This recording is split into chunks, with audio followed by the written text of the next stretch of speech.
Всем привет! Начну сегодня выпуск нестандартно. Дело в том, что Ливерпуль только что проиграл на Энфилде Манчестеру, что может быть ужаснее этого в футбольном плане, я не знаю. Поэтому, предупреждаю вас сразу, что выпуск не веселый, а скорее он про всякие хорроры, тем более, что Хэллоуин скоро. Когда я жила в Ливерпуле в 2021 году, я интересовалась всякими загадочными местами здесь. Одно из них, например, Пенни Лейн, то самое прославленное место, про которое пели Битлз. Там, говорят, живет полтергейст, и на самом деле там реально что-то чувствуется такое. У нас хэллоуинский выпуск сегодня, получается, 2 хоррор-шоу на неделе. На одном мы идем сейчас с подругой в Ньюшем госпиталь. Это заброшенный асайлум, заброшенная больница для психически нестабильных людей. До этого было еще чище, это был orphanage, то есть место, куда отправляли детей, оставшихся без родителей. И говорят, что над всеми ними, и над детьми, и над психически нездоровыми людьми там издевались, и, в общем, это ужасное место. И туда в обычные дни попасть нельзя, но в октябре можно. Мы стоим во мраке в очереди. Прошел мимо чувак и сказал, что scary as shit. Но мы подозреваем, что он специально так сказал. Да не страшно, нормально. Вообще, все нормально будет. Сомневаюсь, что внутри можно снимать, но снаружи, вы зацените просто, как это выглядит снаружи.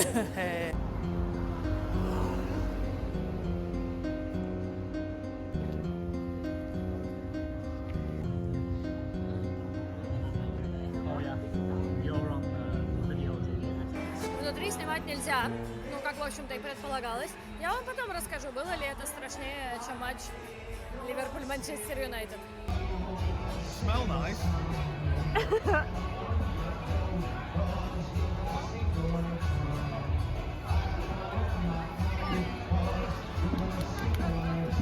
Мы прошли первый лабиринт, он был маленький, но довольно стрёмный. Стрёмно, что к тебе подкрадываются ни с того ни с сего и начинают на тебя орать. Но я такие вещи спокойно переношу, потому что фанаты делают примерно то же самое на стадионе всегда.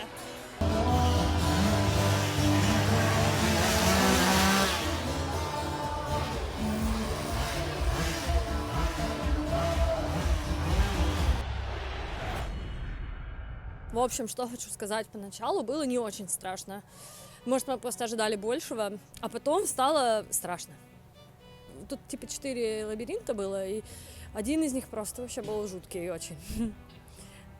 3 других не такие жуткие. Это здание было построено в 1874 году и считается самым зловещим и самым haunted, самым призраковым местом в Ливерпуле. Сейчас оно еще так зловеще подсвечено красным, но когда оно не подсвечено, оно выглядит ничуть не менее жутко, когда оно абсолютно темное, и там только внутри какой-то мигает фонарик. Это жесть.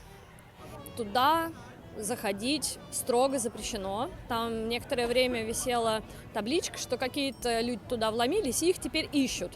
Я не знаю, почему их ищут. То ли потому, что они натворили фигни какой-то там, то ли потому, что они пропали. Там не разглашалось.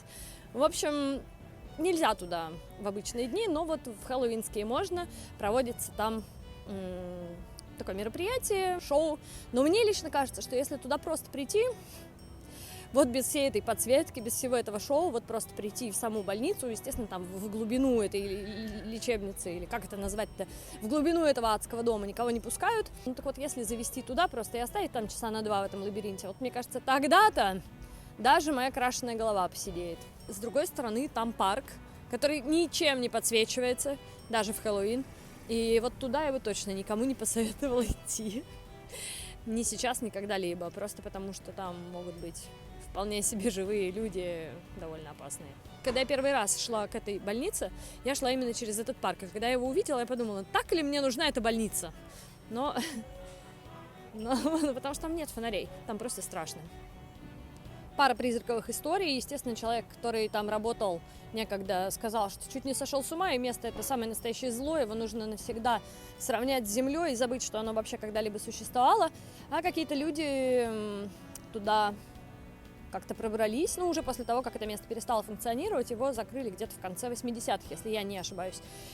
И, в общем, они там что-то побегали, пофоткались и обнаружили на фотографии призрака женщины. Ну вот, как-то так. Люблю такие истории. Ну и теперь второе хоррор-шоу недели. Ливерпуль-Манчестер Юнайтед. Я вообще не знаю, чего ждать от этого матча. Вот, честно, вообще не знаю. Ну и дождь пошел, ветер. Вот меня спрашивали, почему я не хожу с зонтиком. Ну, потому что в одной руке камера, в другой зонтик, а еще от ветра зонт будет улетать. В общем, я все это ненавижу. Я, честно говоря, вообще не люблю зонтики. Капюшон был бы выходом, да, но я протупила.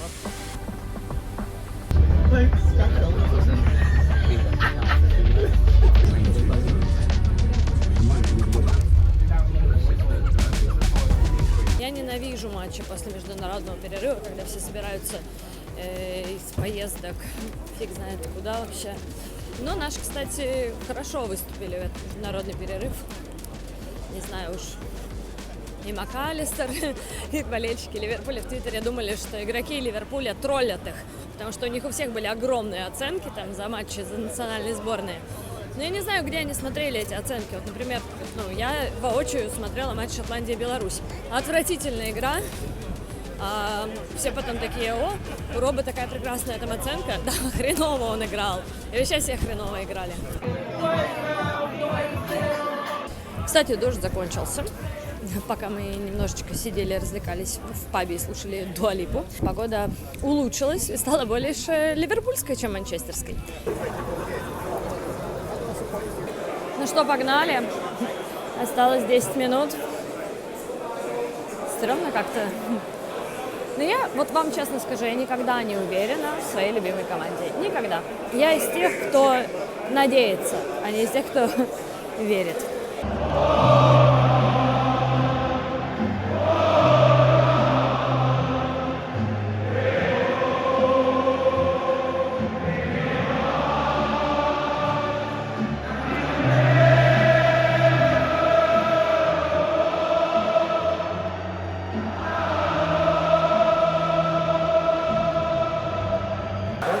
Прекрасное начало, хорошо. Гол в ворота Ливерпуля и МакАлистер долго лежал на поле. Но тоже негодование, конечно, болельщиков Ливерпуля, потому что он лежал задолго до того, как забили гол. Ну что, перерыв, все разошлись за пивом. Соблазн сделать то же самое, потому что без алкоголя это смотреть невозможно, если честно. Ну что это вообще за игра такая? Во что они играют? Вот вы поняли, я не очень.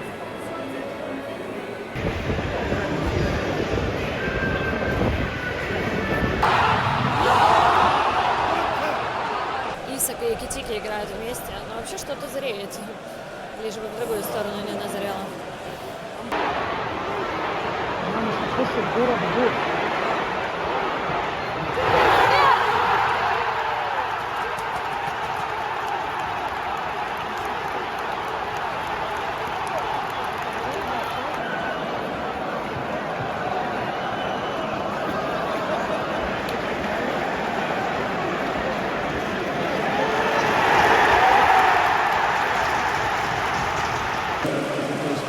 Не знаю, что и сказать. Манчестер Юнайтед забил Магуайр.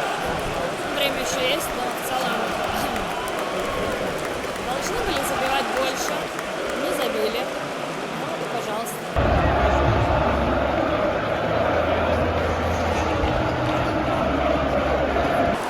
Ну, третье поражение подряд в чемпионате, четвертое поражение и, кстати, первое на Энфилде. В общем, что тут скажешь? Хоррор-шоу самое настоящее. Такие мысли. Ну, в общем, вы представляете, в каком настроении мне сейчас монтировать все это. Болельщики Манчестер Юнайтед спели свои песни, отправились на Лайм-стрит. Отсюда, кстати, еще фиг выберешься с Энфилда. Надеюсь, не подерутся там где-нибудь. В общем, ну, в целом, из позитивного, ничего здесь позитивного нет. Очередное поражение, да еще и на Энфилде. Но игра мне понравилась, честно говоря, больше, чем против Кристал Пэлас или Галатасарая, например. Ну, с командой всегда, и когда выигрывает, и когда проигрывает. Колон, сами знаете. Подписывайтесь, ставьте лайки. Надеюсь, дальше будет лучше. Пока-пока.